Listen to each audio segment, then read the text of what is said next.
कई घर ऐसे देखे हैं,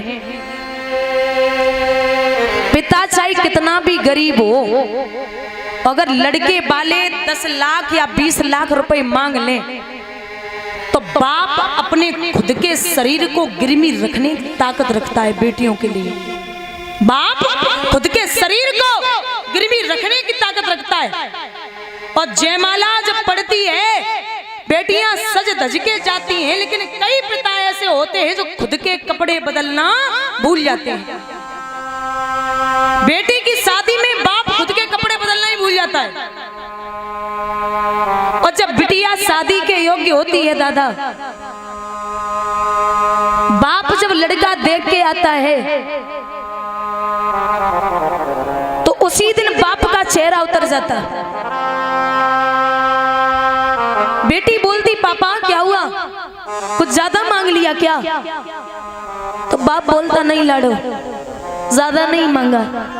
वो क्या है ना, मैं सोच रहा हूं कि आज से चौथे महीने में तू पराई घर की हो जाएगी।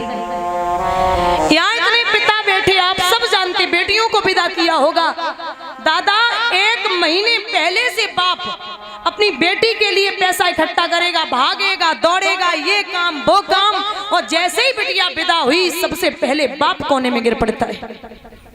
लक्ष्मी गई वो तो गई, लेकिन मेरे हाथों पैरों को तोड़ के चली गई। बिटिया की विदाई जब होती है तो सबसे ज्यादा बाप और भाई रोते हैं। माँ इतना नहीं रो पाती, क्योंकि अगर माँ की भी हालत उस टाइम बिगड़ गई तो समझ लेना बाप और भाई को समझाने वाला कोई नहीं है। पिता अपनी बेटी की आंखों में आंसू शादी से पहले देख ले भले ही, लेकिन शादी के बाद जीवन में नहीं देख सकता।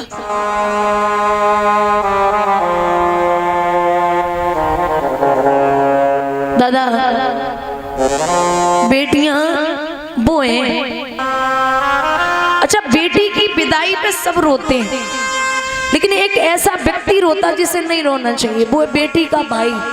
जब तक वो कुंवारी रहेगी रोज पीटेगा, रोज मारेगा, खाना बना, मेरे कपड़े धुल दे, बना ऐसे घर में शादी करूंगा, रोज सास लड़ेगी। लेकिन जब बहन विदा होती सबसे ज्यादा भाई रोता है। एक व्यक्ति ने पूछा कि आज क्यों रो रहा है, रोज लड़ता था।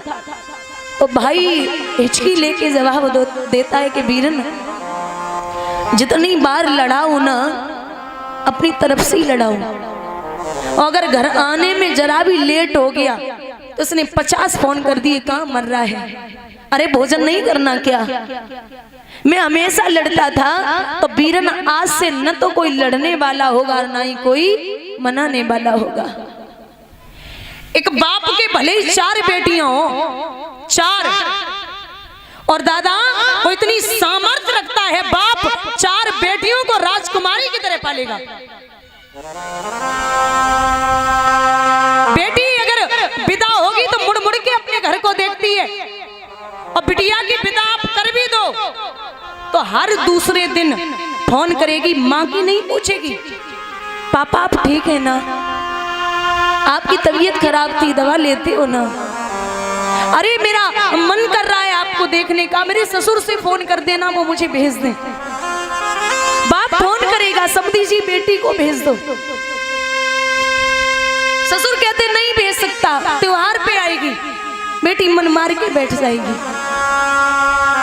नहीं जा सकती। अरे अगर कुंवारी है बिटिया और माँ अगर चिल्ला दे बेटी पर तो बाप लड़ जाता, बोलता नहीं बेटी से कुछ मत कहना, मेरी बहुत प्यारी है, पराए घर जाएगी, पता नहीं कैसा परिवार मिले। और ये सत्य भी है, टूटे हुए खिलौने से बेटियां खेल सकती हैं, बेटा नहीं खेलेगा। आप अभी बाहर जाना और ये बेटी से पूछ लेना कि लाड़ो मैं बाहर जा रहा हूँ, कुछ चाहिए? तो बेटी कहती नहीं पापा आप सही सलामत घर पे आ जाना, वही बहुत है, आप जाइए और अच्छे से वापस शाम तक आ जाना।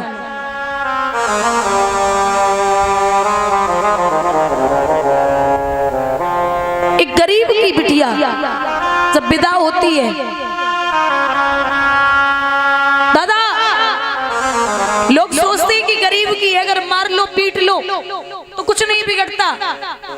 थप्पड़ चाहे अमीर में लगे चाहे गरीब में लगे, दर्द बराबर होता है। एक पिता ने अपनी बेटी को विदा किया, गरीब बाप। तो कई दिन हो गए जब पिता लेने नहीं पहुंचा, तो बेटी अपने पापा को एक पत्र लिखती है और कहती, पापा बहुत दिन हो गए आप लेने नहीं आए। पापा अपने खून से लिखिए चिट्ठिया, बबुला अपने खून से लिखिए चिट्ठिया। ओ पापा मायके को तरह से तुम्हारी चिट्ठिया। पापा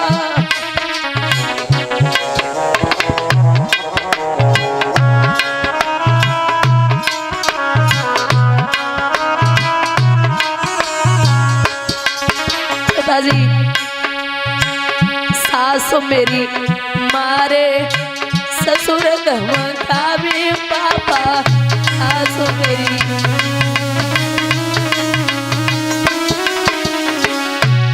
पापा ननद दिखावे तेल की कटिया, बबुला ननद दिखावे तेल की कटिया। ओ बबुला मायके को तरह से तुम्हारी गुड़िया।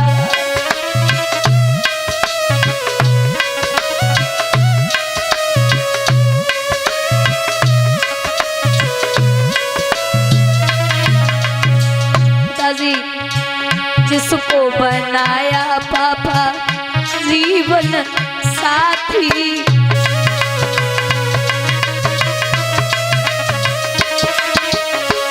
कोई कहता है लगा ले तू फांसी,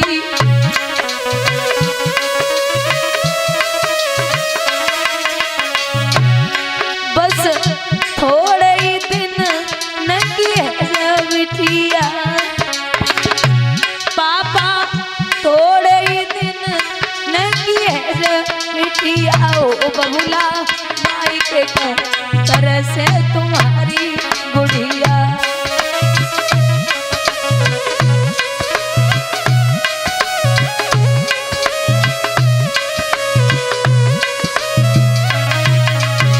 और ए पिताजी मायके में पापा तुमने कब कब डांटी,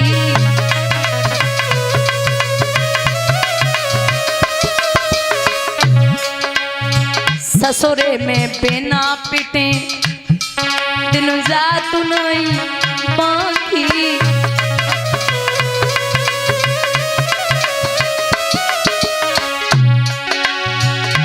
पापा कैसे रहे तुम्हारी गुड़िया, बबुला कैसे रहे तुम्हारी बिटिया। बबुला मायके को तरह से तुम्हारी गुड़िया।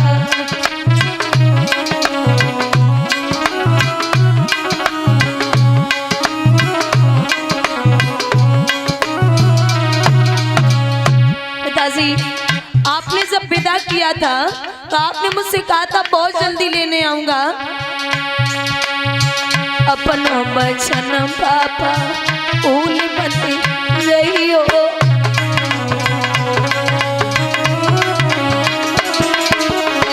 जल्दी से जल्दी लिवाई ले जइयो।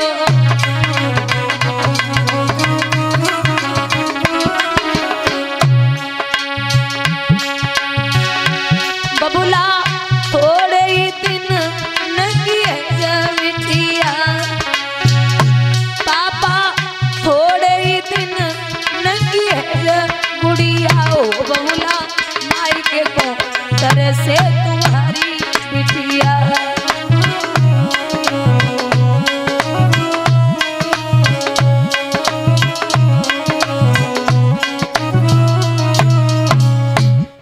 विदा कर रहे राजा जनक, बहुत रोए।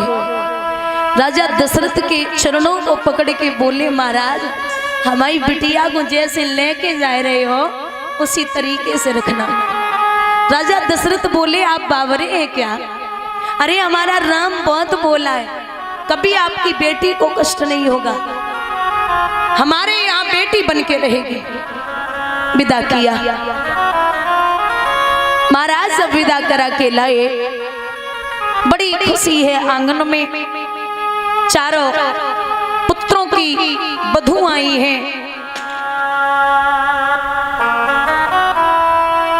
समय बीता, समय बीत रहा है तो एक दिन की बात है, राजा दशरथ ने विदा करा के लाए। समय हो गया। एक दिन राजा दशरथ ने दर्पण में अपना मुख देखा तो विचार किया कि हम पे बुढ़ापा है, अब अपने बड़े बेटे को राजगद्दी दे दें। देवतागण सोचने लगे कि राम का राज तिलक हो गया तो राक्षसों को कौन मारेगा। इसलिए जाकर के मंथरा की बुद्धि को फेरा। मंथरा ने जाकर के केकई की बुद्धि को फेरा तो केकई कोप भवन में लेट गई। यहाँ इतने लोग बैठे हैं, दादा ध्यान से सुनना।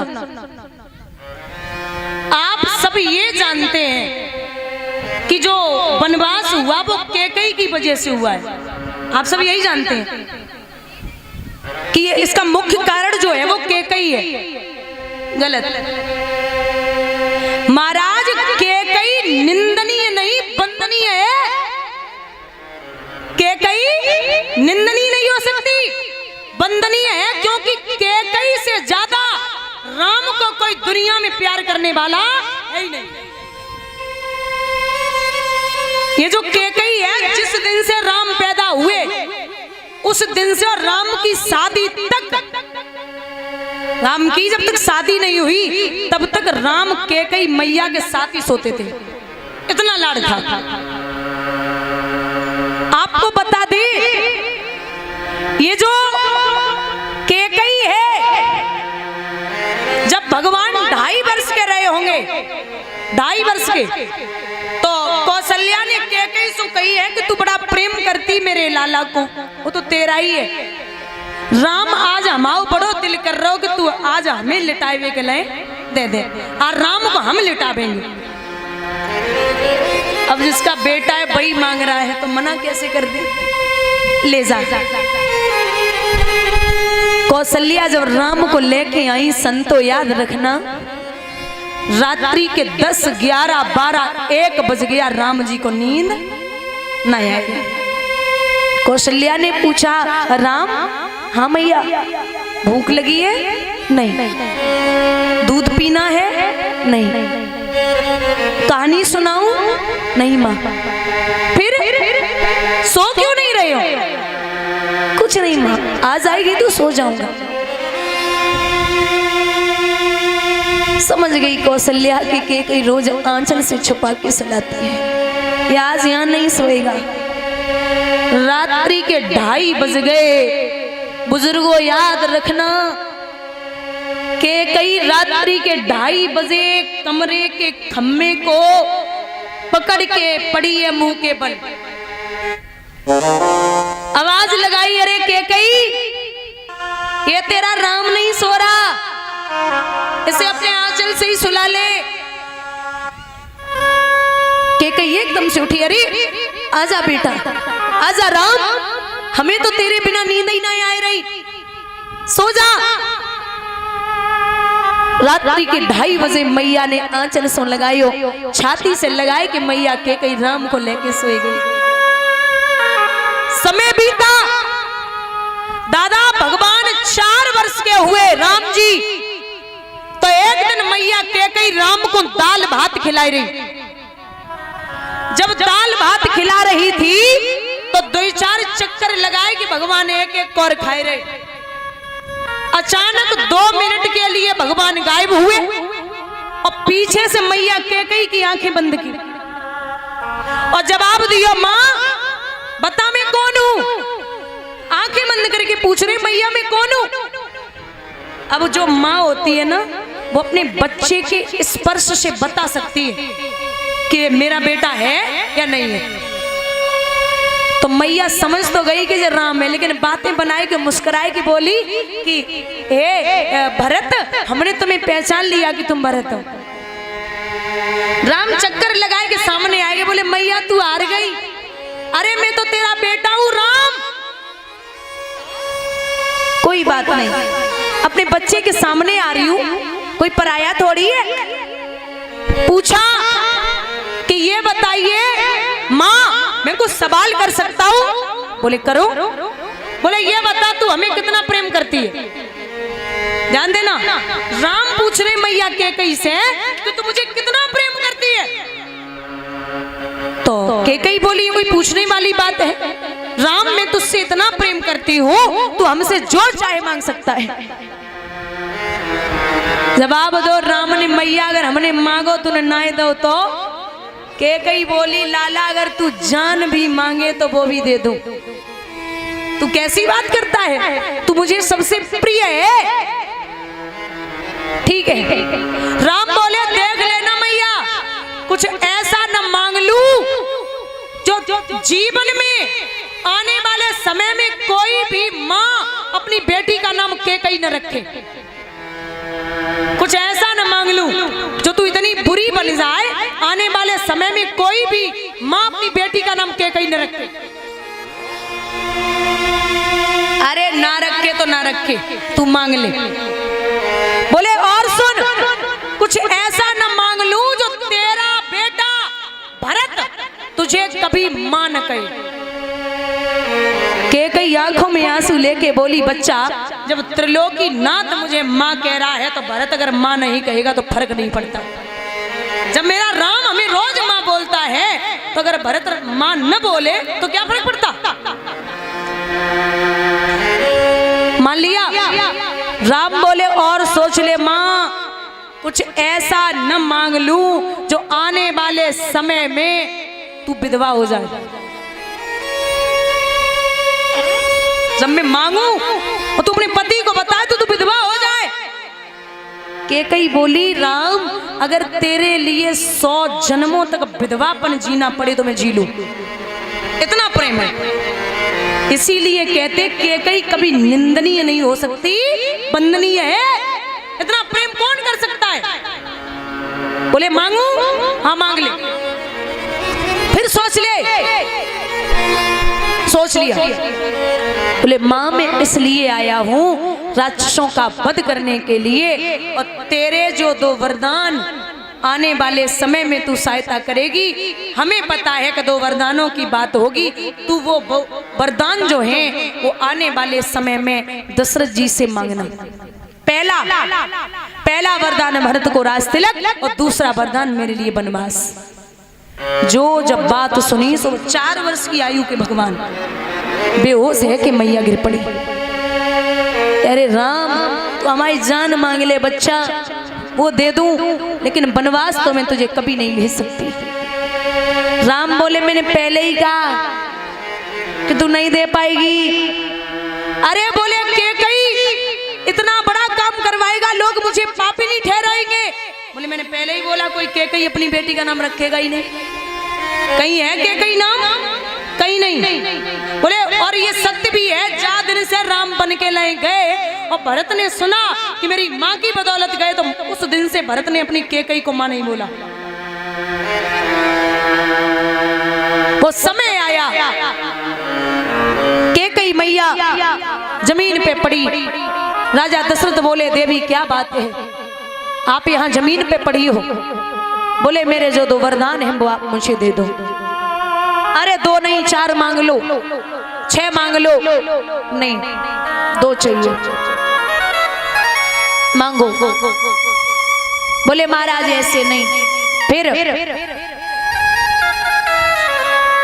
जवाब दो है, शिकनी चुपड़ी बातें कह कर मुझे अबला को ना बहकाओ। सच्चे हो तो रघुवंशी सौगंध राम की खा जाओ।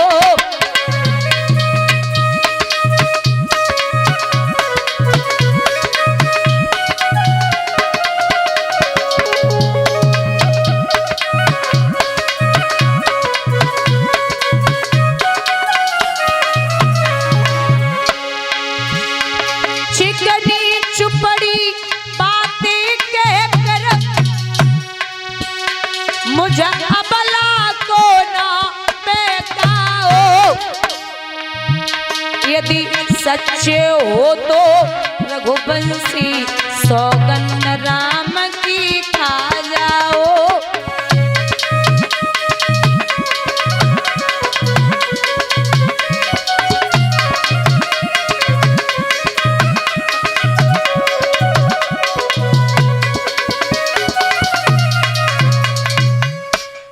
की सौगंध खा जाइए।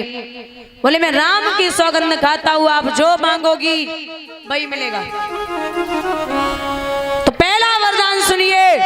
क्या पहला वरदान है, मेरे भरत को बुला करके राज तिलक करवा दो। इतनी छोटी सी बात, इसमें कसम खिलाने की क्या जरूरत थी, ऐसे ही मांग लेती। बोले नहीं, दूसरा वरदान सुनिए। क्या तापस भेष विशेष उदासी और 14 बरस राम बनवासी।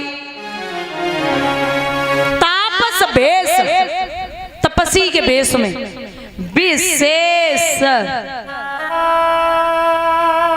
दादा अगर लक्ष्मण बन के लिए विशेष, शेष नाम के अवतार लक्ष्मण, अगर ये बन के लिए नहीं जाते तो मेघनाथ को मारने वाला कोई नहीं था। मेघनाथ को वो ही मार सकता था जिसने 14 वर्षों तक पत्नी का मुख न देखा और जो सोया न हो। 14 बरस राम बनवासी। अब शंका होती है कि 14 वर्षों का ही क्यों मांगा, 13 का मांग लेती, 16 का, 18 का मांग लेती। परीक्षित, रावण की मृत्यु के सिर्फ 14 वर्ष ही बाकी बचे थे। आई मौत छोड़े नहीं और रहो चाहे देश विदेश, और बिना मौत मरियो नहीं चाहे बिचरो देश